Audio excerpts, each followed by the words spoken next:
పేరుతో సహా నేను ఈ వివరాలన్నీ కూడా చెప్తా ఉంటే కేంద్ర ప్రభుత్వానికి సంబంధించి రిలీజ్ చేసిన డాక్యుమెంట్స్ను ప్రజెంట్ చేస్తూ ఉంటే ఈరోజు పరిస్థితి ఒకసారి గమనిస్తే ఇవాళ దక్షిణాది ప్రాంతం ఉత్తరాది ప్రాంతం యావరేజ్ రేటు రెండు ప్రాంతాలది కలిపితే కూడా యావరేజ్ రేటు కేజీకి 214 రూపాయలు మాత్రమే ఈరోజు రైతులకు తగ్గుతూ ఉంది.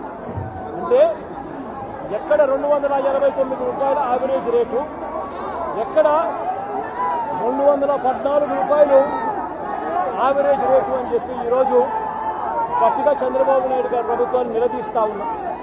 అంటే ప్రతి రైతు కూడా ఎకరాకు 75 రూపాయలు చొప్పున కేజీకి నష్టపోతూ ఉన్నాడు. అప్పటి రేట్లతో ఇవాళ పోలిస్తే ఇదే ఉత్తరాదిన, ఇదే దేవరపల్లిలో, ఇదే గోదావరి జిల్లాలో 2023-24లో వైఎస్ఆర్సీపీ ప్రభుత్వ హయాంలో సగటు ధర 326 రూపాయలు పడుతుంది యావరేజ్ రేటు. ఇవాళ ఇదే ఉత్తరాదిన ఇవాళ సగటు ధర 236 రూపాయలు మాత్రమే పలుకుతా ఉన్న పరిస్థితి ఇవాళ రాష్ట్రంలో కనిపిస్తూ ఉంది. నేను అడుగుతా ఉన్నా, ఒకవైపున చూస్తే ఎరువుల దగ్గర నుంచి ప్రతిదీ కూడా ఈ 2 సంవత్సరాలుగా రైతులకు పెట్టుబడి ఖర్చులు పెరుగుతూ ఉన్నాయి. మరోవైపు చూస్తే రైతులకు 2023-24 అంటే 2 సంవత్సరాల కింద వచ్చిన రేట్లు కూడా ఇవాళ రైతుకు రాని పరిస్థితి కనిపిస్తూ ఉంది.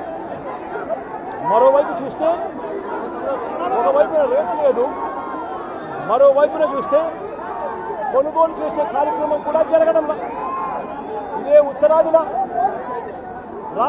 ఉత్తరాదిన ఈ ప్రాంతంలో 83 మిలియన్ కేజీల పొగాకు పండితే 105 రోజుల వేలం అయిపోయిన తర్వాత కూడా కొనుగోలు చేసింది కేవలం 10 మిలియన్ కేజీలు మాత్రమే.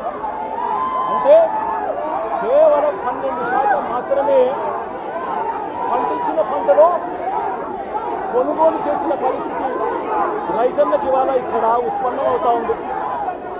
ఇదే ఏరియాకి సంబంధించి టొబాకో బోర్డు గ్యారంటీ ఇస్తూ ఖచ్చితంగా కొనుగోలు చేస్తామని చెప్పి లిఖితపూర్వకంగా రాసిచ్చింది 49.70 మిలియన్ కేజీలు టార్గెట్గా నిర్ధారించి లిఖితపూర్వకంగా కొంటాము అని రాసిచ్చింది.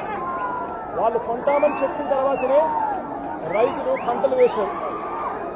దానితో కూడా చూసినా కూడా వీళ్ళు కొనుగోలు చేసిన 10 మిలియన్ కేజీలు కేవలం 20% కూడా మించిలేని పరిస్థితి ఈరోజు ఈ ఉత్తరాది ప్రాంతంలో కనిపిస్తూ ఉంది.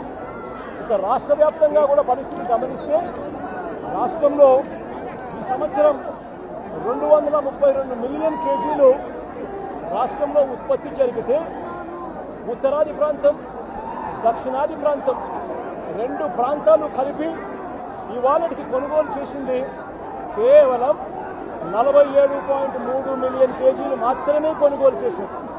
అంటే పండిన పంట 232 మిలియన్ కేజీలు కొనుగోలు చేసింది రాష్ట్ర వ్యాప్తంగా. ఉత్తరాది ప్రాంతం, దక్షిణాది ప్రాంతం 2 కలిపి కొనుగోలు చేసింది కేవలం 47.3 మిలియన్ కేజీలు. అంటే కేవలం 21% మాత్రమే. మరి నేను అడుగుతా ఉన్నా, వీళ్ళ మాటలండి, టొబాకో బోర్డు మాటలండి, వాళ్ళు లిఖితపూర్వకంగా ఇచ్చిన హామీ మేరకు 142 మిలియన్ కేజీలు మేము కొనుగోలు చేస్తాము, మీరు పంట వేయండి అని చెప్పి వాళ్ళు చెప్పిన నేపథ్యంలో వేసిన పంట కొనుగోలును సైతం ఒకసారి బేరీజు వేసుకుంటే వీళ్ళు కొంటామన్నది 142 మిలియన్ కేజీలు, కొనింది చివరకు 47.3 మిలియన్ కేజీలు మాత్రమే. అంటే కేవలం 33% మాత్రమే కొనుగోలు చేసిన పరిస్థితి.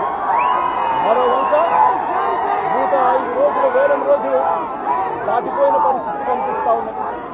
నేను అడుగుతా ఉన్నా, ఈరోజు ఇదే వేలం కేంద్రంలో నేను వస్తున్నాను కాబట్టి, ఈ ప్రాంతానికి నేను వస్తానని చెప్పాను కాబట్టి ఒక వారం 10 రోజుల నుంచి 10 రూపాయల రేటు పెరిగింది. లేకపోతే ఆ రేటు కూడా పెరిగేది కూడా కాదు. అలాంటి సిండికేట్ పరిస్థితుల మధ్య జరుగుతూ ఉంది. హైయెస్ట్ రేటు చూస్తే 262 రూపాయలు కొన్నాం. యావరేజ్ రేటు ఎంత అని చూస్తే 174 రూపాయల నుంచి కొనుగోలు లేవు. మరి నేను అడుగుతా ఉన్నా, పంట కొనే నాతం లేని పరిస్థితిలో ఇవాళ రైతన్న వ్యవసాయం జరుగుతూ ఉంది. కొనుగోళ్ళ ముందు సాగడం లేదు. ఎక్కడ చూసినా కూడా కనీసం 30% నుంచి 40% రిజెక్ట్ జరుగుతూ ఉన్నాయి. లో బిడ్స్ వేస్తూ ఉన్నారు, రిజెక్ట్ చేస్తూ ఉన్నారు. రైతన్న ఈ సిండికేట్తో రైతన్న తీవ్రంగా నష్టపోతూ ఉన్న పరిస్థితులు కనిపిస్తూ ఉన్నాయి.